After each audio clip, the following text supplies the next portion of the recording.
भारत माता की जय। जय गुरुदेव। कोई भी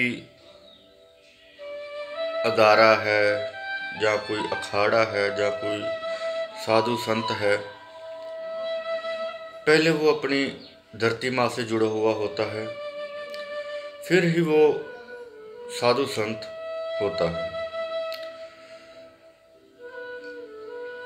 अगर ये सृष्टि ना होती, हमारे माँ बाप ना होते तो हम ना होते, और हमारी ज़मीन जायदाद ना होती। वैसे तो साधु संत की कोई ज़मीन जायदाद पर्सनली तौर पर नहीं होती, पर जिनकी वजह से हम अन्न खाते हैं, हमारा फर्ज बनता है कि हम उनकी बात भी करें।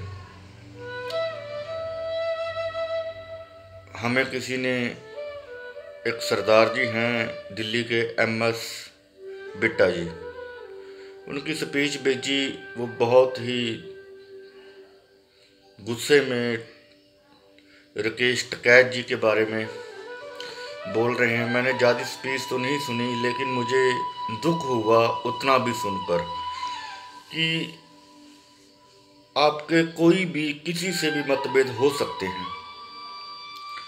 हर इंसान की सोच एक जैसी नहीं होती।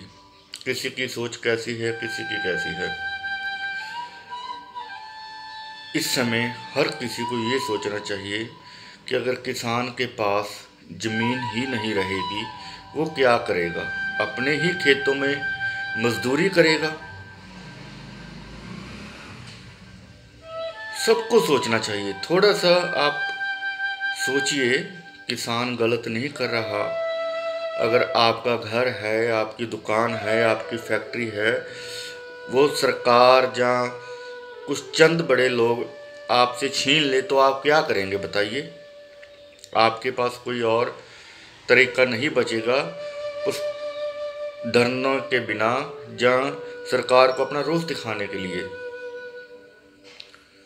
हमारी हाथ जोड़कर विनती है, इस चीज़ को समझा जाए।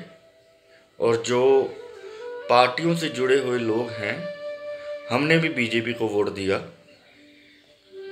और जिस दिन वोट दिया था, हमारे सोशल साइट पर जाकर देख सकते हैं, हमने उस दिन पोस्ट भी किया था कि आज हमें बहुत अच्छा लगा, हमने नरेंद्र मोदी जी को वोट दिया। हम भी बीजेपी के साथ थे,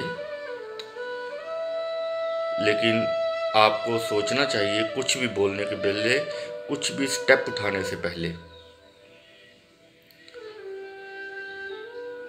हम आज बहुत दुखी हुए।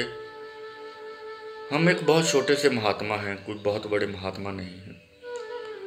ना ही हमारे पास इतना पैसा है कि हम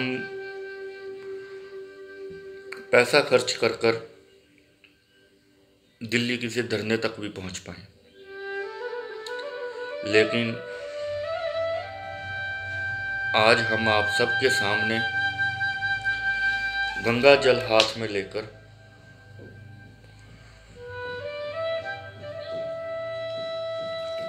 एक संकल्प लेते हैं कि अगर सरकार ने ये तीनों कानून वापस नहीं लिए,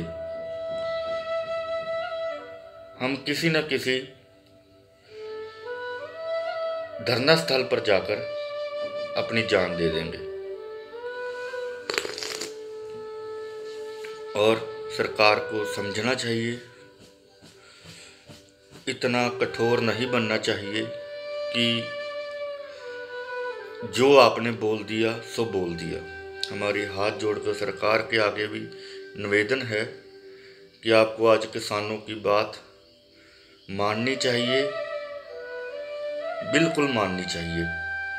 अगर आपके कानून इतने ही अच्छे हैं, हम मानते हैं, हो सकता है कि हमें आज समझ नहीं आ रही, आप इनको ये भी कर सकते हैं कि जितना टाइम बीजेपी सरकार है, आप इनको बंद कर दीजिए,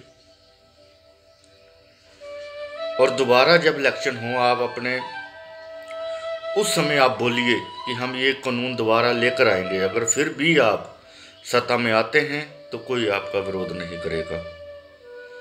और जो आज किसानों के खिलाफ बोल रहे हैं, कुछ भी बात बोलने से पहले आप ज़रूर एक बार सोचिए कि जो आप बोलने जा रहे हैं क्या वो सही है। अगर फिर भी आपकी ज़मीर इजाज़त देती है कि आपको बोलना चाहिए तो आपको कोई रोकने वाला भी नहीं है। आपका हक बनता है बोलना। इतनी ही बातों करके मैं आपसे इजाज़त चाहता हूँ। भारत माता की जय। जय गुरुदेव। ओम नमो नारायण।